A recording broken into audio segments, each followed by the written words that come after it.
ഒടുക്കത്തെ ഡിസപ്പോയിൻമെൻറ്റോട് കൂടിയാണ് കേട്ടോ ഞാൻ ഈ വീഡിയോ ചെയ്യുന്നത്. ഞാൻ യൂഷ്വലി ഇങ്ങനത്തെ വീഡിയോ ഒന്നും ചെയ്യാറില്ല. പക്ഷേ എൻ്റെ കഷ്ടകാലത്തിന് ഞാൻ സ്വിഗ്ഗിയിൽ നിന്ന് അങ്കമാലി ചാർക്കോൾ ഷാക്ക് എന്ന് പറഞ്ഞ കടയിൽ നിന്ന് കുനാഫ ഓർഡർ ചെയ്തു.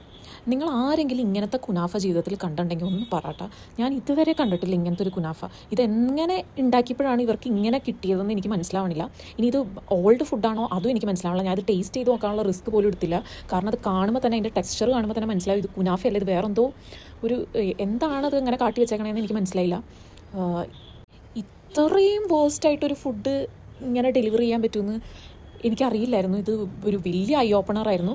ഇത് എനിക്കൊന്നും ചെയ്യാൻ പറ്റിയില്ല. ഇത് വന്നും പോയി ഇതിലെനിക്ക് ഒരു കംപ്ലയിൻറ്റ് റേസ് ചെയ്യാനോ ഒന്നിനും പറ്റിയിട്ടില്ല.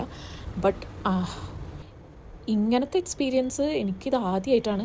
കുനാഫ എന്ന് പറഞ്ഞ് ഓർഡർ ചെയ്യുമ്പോൾ അറ്റ്ലീസ്റ്റ് അതിന് ഓക്കെ ചിലത് ഡിസപ്പോയിൻറ്റിങ് ആയിരിക്കും, അപ്പോൾ അതൊക്കെ മനസ്സിലാക്കാം. പക്ഷേ ഇത്രയും എഡിബിളല്ലാത്തൊരു എന്തോ ഒരു സാധനം എങ്ങനെ അവർക്ക് അയക്കാൻ പറ്റണു? അവർ എന്ത് കോൺഫിഡൻസിലാണ് ഇത് പാക്ക് ചെയ്ത് അയക്കണത്?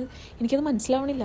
ഇത് നമുക്കൊന്നും ചെയ്യാൻ പറ്റില്ല എന്നുള്ള കോൺഫിഡൻസ് ആണെന്ന് തോന്നുന്നു. പക്ഷേ they will definitely lose customers. എന്തായാലും ഇനി മേലാൽ സ്വിഗ്ഗിയിൽ നിന്ന് ഒരു ഫുഡ് ഓർഡർ ചെയ്യലും ഞാൻ നിർത്തി. അതേപോലെ തന്നെ ഈ കടയും എൻ്റെ മൈൻഡിലുണ്ട്. ഈ കട ഞാൻ നേരിട്ട് കണ്ടിട്ടില്ല, ബട്ട് നല്ലൊരു പാഠം പഠിച്ചു.